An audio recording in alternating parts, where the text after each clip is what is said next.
Fala aí, eu sou o Luiz Otávio. Eu sou a Ana Cláudia, nós somos os dois faladores. E no vídeo de hoje, um grupo de passageiros e tripulantes seguem a sua viagem no navio até que coisas estranhas começam a acontecer. Essa é a história de 1899, uma produção da Netflix que chegou cheia de barulho, mas a gente vai falar sobre isso aí.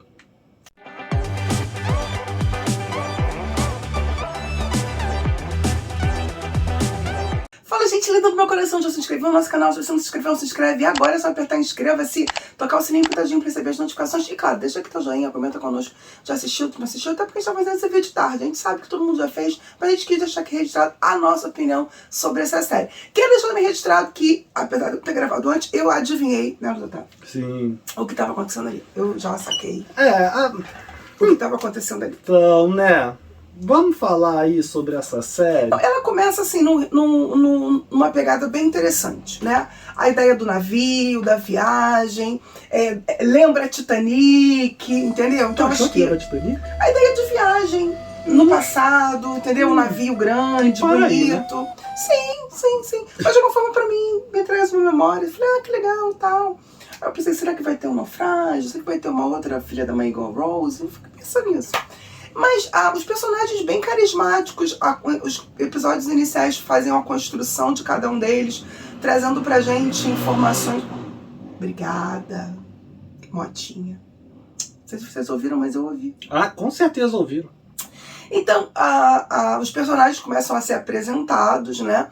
E depois vai começar a acontecer a interação entre eles. No início eles estão bem mais fechados entre eles, não são as próprias cabines. Depois vão começar a acontecer algumas interações entre eles, pela própria dinâmica do que vai acontecendo na história. Eu acho que o início... os primeiros 3 episódios e o ritmo dele me agrada. Pode ser para algumas pessoas que pode ser um pouco lento, mas eu gostei, achei que foi legal a forma como ele apresentou cada um dos personagens. E que deixa a gente pensar que eles têm mais história, que tem mais coisa aí por trás, o que é que está acontecendo ali. E isso depois vai se desdobrando ao longo dos outros episódios de uma forma bem lógica, pelo menos no início, né? Até o plot twist, mas você vai tendo uma consecução bem lógica da história. Eu preciso dizer que aqui quem está falando é uma pessoa que tentou assistir Dark e dormiu toda vez que tentou assistir. Tá? Então, tudo que eu falar aqui, você precisa levar em consideração de que eu já não tenho uma relação tão positiva com as produções desses caras. E o grande chamariz era a nova série dos criadores de Dark. Eu acho que a ideia de você trabalhar uma série de suspense, até um relativo terror dentro de um navio, é muito bom, porque você tem a claustrofobia do navio. Não tem para onde você fugir. Né? E a ideia de que você tem, então, um navio... E é uma viagem sem paradas. Né? Não tem tem alguns navios de cruzeiro, tipo cruzeiro, né? É meio que uma viagem mesmo, um estirão, bateu daqui pra ali. Porque a gente tá falando de 1899, realmente, a gente tá falando de uma época que você... Era como você podia chegar. Você fazia os cruzeiros não pra curtir, porque era o transporte que você tinha realmente pra fazer. Mas eu fiquei pensando, eu falei, cara, eles não param nem num porto pra dar uma abastecida. Ele também até... Porque não tem como, ele tá indo da Europa pros Estados Unidos, não tem como, não tem nenhum que botar ali no meio pra parar, né? Então você tem toda essa claustrofobia que funciona, a ideia de você receber as coordenadas de um navio e você chega, o navio está vazio, é bem interessante também. Mas dito isso, é uma série que não traz nada de novo. Assim, não é uma série inovadora. Se a galera for esperando alguma... Desculpa, tem até um making-off da Netflix sobre a forma como foi feita a parte visual do filme. Então a parte científica e tecnológica, eles estão vendendo isso. Tiveram até que fazer uma produção de making-off para poder vender essa ideia pra galera, entendeu? Porque a gente não percebeu. Eu particularmente não percebi. Não, então tá. Se você tá querendo dizer que a tecnologia empregada para gravar... isso aí foi. Isso, beleza. Eu tô falando do roteiro mesmo. O roteiro, a história, gente, tem o seu plot twist, mas vamos combinar... Que tem que ter, né? Que tem que ter, mas vamos combinar que é o plot twist que já tá deixando de ser plot twist. Porque toda vez que você tem um grupo de pessoas que está num lugar que eles não sabem de onde chegaram, como chegaram ali, para onde estão indo, o final tá sendo sempre o Porque mesmo. no começo não. No começo eles sabem de onde eles vêm e para onde eles vão. Embora na série, depois de um certo momento é que se fala do embarque, porque você não vê o embarque na série. Você já Quando começa a série, eles já estão lá na viagem começada. Não mostra exatamente quando, não mostra esse início. Mas num certo momento que eles começam a ter um despertar, eles começam a se questionar, como é que eu vim parar aqui dentro? Mas eu acho que nesse ponto que depois, no segundo arco da história, quando você já começa a desenvolver o desdobramento, depois do plot twist, que os personagens começam a ficar mais confusos e menos trabalhados, menos desenvolvidos. Ao ponto de eu ficar me questionando, afinal de contas, esse personagem é uma pessoa real ou não. E isso, pra mim, me atrapalhou e me incomodou. Depois, você até tem um pouco de noção, mas não fica muito claro pra gente. Então você tem algumas cenas bem fortes. Qual vai começar a falar com spoiler? Já? Não, acho que a gente pode falar algumas coisas antes antes de falar do spoiler. Por exemplo, as atuações estão boas, como você falou. O fato de você ter metade da embarcação falando alemão e a outra metade falando inglês. Isso me incomodou muito. Mas eu acho que a ideia era isso. Eu acho que a ideia é justamente mostrar essa... É um pessoal falando espanhol, um cara falando português, uma galera falando alemão. Portugal, né? Um pessoal falando alemão, um outro pessoal falando, uma mulher falando chinês, acho que é chinês que ela fala, e tentando aprender japonês. Enfim, é uma salada de línguas. Beleza, ok. Mas assim, todo mundo se entender, eu acho um pouco forçado. Porque... Mas não é todo mundo que se entende, tanto é que eles precisam de tradutores. Eu sei que alguns poucos momentos, mas assim, a maior parte do tempo eles conseguem acabar se entendendo. Até porque assim, numa época em que as pessoas não tinham nem tanto contato com línguas estrangeiras assim, por mais que você tivesse viagens, enfim, o mundo é globalizado desde lá de 1500 e tal, beleza, o mundo tá bem globalizado, mas não acho que seja assim tão simples a comunicação. Então ele simplifica isso. A pessoa não faz nem muito esforço de fazer mímica falando, não. Tipo, fala em francês, aí tu é alemão, entendi, vambora. Segura a tua mão, vem comigo. E tipo assim, isso me incomodou bastante, porque eu acho que as coisas não são bem assim, não. Até porque são pessoas que não se conhecem, que estão passando por uma situação em que elas acabam desconfiando umas das outras. Então eu acho que a língua é uma barreira cultural que não é tão fácil assim de ser transposta como tá ali. Isso me incomodou bastante. Isso não chegou a me incomodar, não. É porque eu sou muito chata com esse negócio de cultura e de línguas. Eu curto muito, né? Gosto muito disso. É um tema que me interessa. Vamos pro spoiler agora, então? Vamos. Faz o aviso aí, você. Tem certeza? Por quê? Spoiler! Muito obrigada. Bom, então a gente tá falando, assim, eles vão descobrir então que eles, na verdade, são pessoas que estão uma espécie de um experimento, encapsulados. Não, eles não descobrem isso. A única que vai descobrir isso no final é a principal. É a principal, que eu esqueci o nome dela. Ela vai então... na verdade, assim, não deixa muito claro se tá todo mundo desperto. Parece na história que o menino tá desperto. E que o cara tá meio... Mas eles estão num despertar, estão diferente dela. Ninguém ali tá desperto. Estão diferente do dela. Ninguém ali tá desperto. Porque, na verdade, eles estão numa projeção. Todas as pessoas estariam numa projeção de uma realidade alternativa criada por um logaritmo, por uma máquina, e que foi desenvolvida para tentar entender o ser humano, tentar entender a mente humana. E também... e dessa forma apagar o passado, quem queria esquecer algum evento traumático, esquecer a sua vida, esquecer alguma coisa, enfim, dar um restart. Só que o experimento é muito... também... muito qualquer coisa. A própria forma como se dá não parece que é isso. Mas eu acho que não parece que é isso de propósito, porque a série quer manter esse mistério. Mas você mesmo falou isso no quarto, quinto episódio, falou, eles estão... Tá todo mundo dormindo. Porque é outra coisa que eu falei, mas assim, pensa comigo. Vamos supor, eu tive um evento traumático, eu quero esquecer. Aí tá, eu vou pra aquela máquina. Mas olha só. E aí, eu vou sair depois da máquina ou eu vou ficar pra sempre naquela máquina? Não, aí que tá, não é isso. Você tá esquecendo de detalhe aí. Primeira coisa antes da gente entrar nessa questão. é um experimento desenvolvido e criado justamente pela principal e pelo marido dela, né? Que é a médica. O pai dela também está envolvido, o irmão dela Mas também. o pai dela está envolvido como um dono da empresa ali. E o irmão está envolvido também. Mas peraí, o irmão não tá lá dentro, meu amor. Não tá, mas ela depois... Sim, mas eu tô falando deles tá... dois ali. Deixa eu só tentar tá. concluir aqui, senão eu vou me perder. E aí foi criado por ela e por ele, porque o filho dela morreu.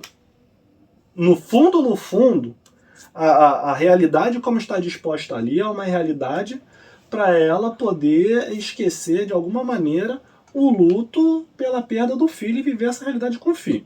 Se a outra galera que está ali que aproveitou e embarcou na ideia porque você tem ali os seus traumas que vocês querem esquecer, que de alguma maneira são as realidades paralelas que eles começam a vivenciar, as lembranças que eles começam a ter, que não era para ter. O que eu entendi é que, tipo, o irmão dela se apropria disso. Eu sei, o irmão dela se apropria disso, eu acho até com um objetivo lucrativo, para lucrar em cima.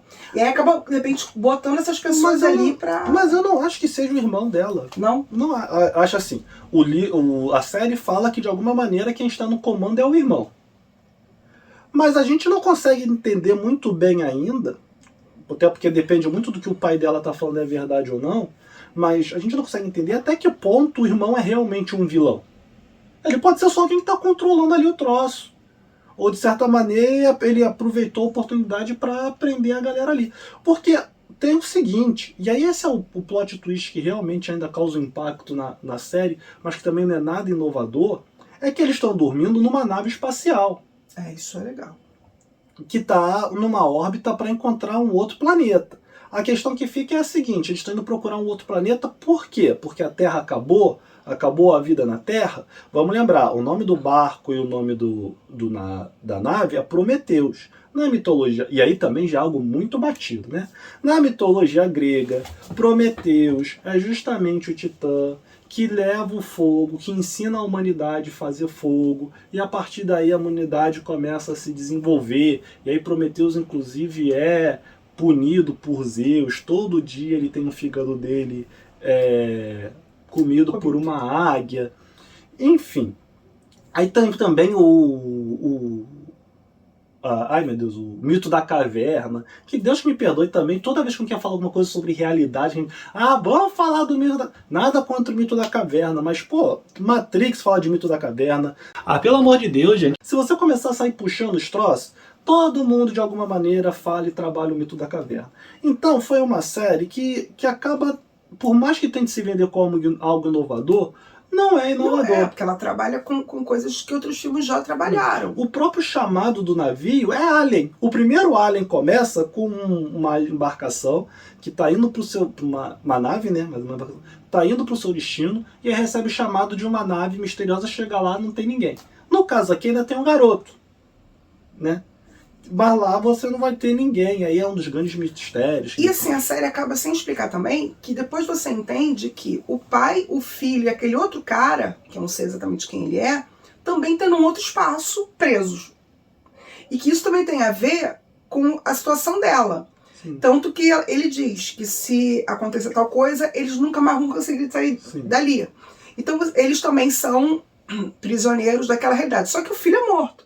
Como é que o filho, que é morto, pode ser um prisioneiro de alguma realidade, já que ele não tem existência mais? Mas eu acho que ele fala que, assim, eles são, mas não incluindo o garoto. Pode ser.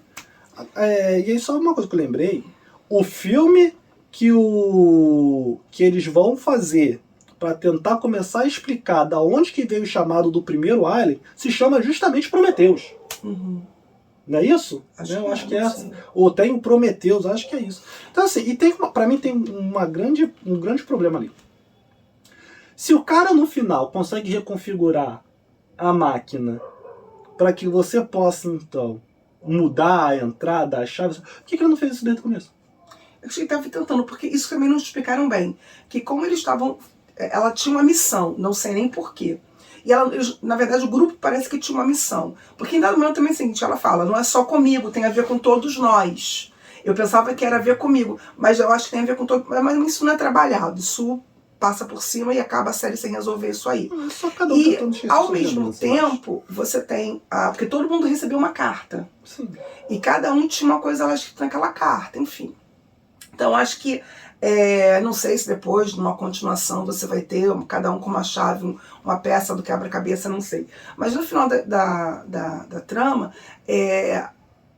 acho que fica muito confuso essa passagem para essa compreensão dessa outra realidade e esses planos diferentes, na verdade são planos diferentes, e todos eles trabalhando com memórias, com as lembranças e com a mente de cada um. Na verdade não são nem planos, são programas, porque tem uma hora que o coroa lá fala, mande esse barco pro depósito, ou pros arquivos. Então, assim, na verdade, são os programas que ficam rodando. É isso que eu ia falar. E aí você tem lá vários barcos que estavam lá. E parece que eles não conseguiam sair do mesmo ponto sempre. Sim. E dessa vez parece que eles conseguem vencer. Sim. Por causa da influência lá do esposo. E aí eles conseguem se mover melhor e sair daquela situação. Mas assim, eu acho que a série, eu espero que ela é menos bem amarrada do que Dark. Dark era tão amarrada, pelo menos as primeiras temporadas, tão lógicas, tão organizadas, que parece aquela metodologia alemã, sabe, muito. Depois acho que ela se perde um pouco nas últimas temporadas, mas as primeiras 3, principalmente, são muito... Quantas? Acho que foram 4 ou 5. As primeiras são muito bem organizadas, muito bem... metodologicamente organizadas. Eu acho que muita coisa que fez a série ficar sendo falada acabou sendo a polêmica que deu da artista brasileira que acusou a série de ser plágio de uma produção dela. Nós não vamos entrar no mérito disso aqui, porque a gente não tem o menor contato com a graphic novel da artista brasileira. Assim, não é simples. Quando você acusa alguém de plágio, é preciso fazer uma perícia técnica para verificar. E assim, a configuração do plágio não é uma coisa simples. Ela precisa de uma série de requisitos e uma série de identidades que tem que bater até o ponto de você entender o que é inspirado em, baseado em, versão e plagiado. Então, tem muitas nuances nisso aí, inclusive de definições jurídicas que são bem complexas e que realmente cabem ao caso prático para ser analisado. A própria autora mesmo não está mais falando no assunto, que acho que o advogado já conversou com ela, e ela já falou, olha, já entreguei o caso para os meus advogados, já falei com a Netflix, agora as coisas vão seguir o seu ritmo legal e vamos deixar rolar, tô bem, pronto. Acho que é isso, porque depois que você entra com as questões judiciais, não dá para você ficar no Twitter continuando falando, né? Agora, olha só, se você quer uma série mesmo bacana, assim, de sci-fi, com diferentes realidades, essas coisas, vai assistir Hora do Diabo, tá? Que tá lá no Prime Video, tem vídeo aqui no canal sobre ele também. Vai assistir, que é uma série muito bacana, que tá sendo um pouco falada. Tá? Eu espero que o próximo episódio some. Próxima temporada. A próxima temporada some a primeira, porque eu acho que ela deixou muita coisa a desejar, muita ponta aberta. E assim, não é uma série que tipo, não. Eu me obriguei a terminar. Também. Então assim, não foi uma coisa que, uau, não. Realmente, Dark foi muito melhor nesse ponto. Então é isso, pessoal. Então se você chegou até aqui, não curtiu, curte agora, comenta, compartilha com a galera. A gente está em todas as redes sociais, inclusive nós estamos no Cu com 2 faladores. Todos eles nós temos o mesmo nome, 2 faladores. Nós estamos lá na Twitch com o projeto Amantes Imprestáveis e também estamos lá no site Faixa Pop com a coluna quinzenal. É isso aí, pessoal. Valeu, beijão. Valeu, até a próxima. Capitán, we paid good money for this trip. 7 days to get to New York, no detours.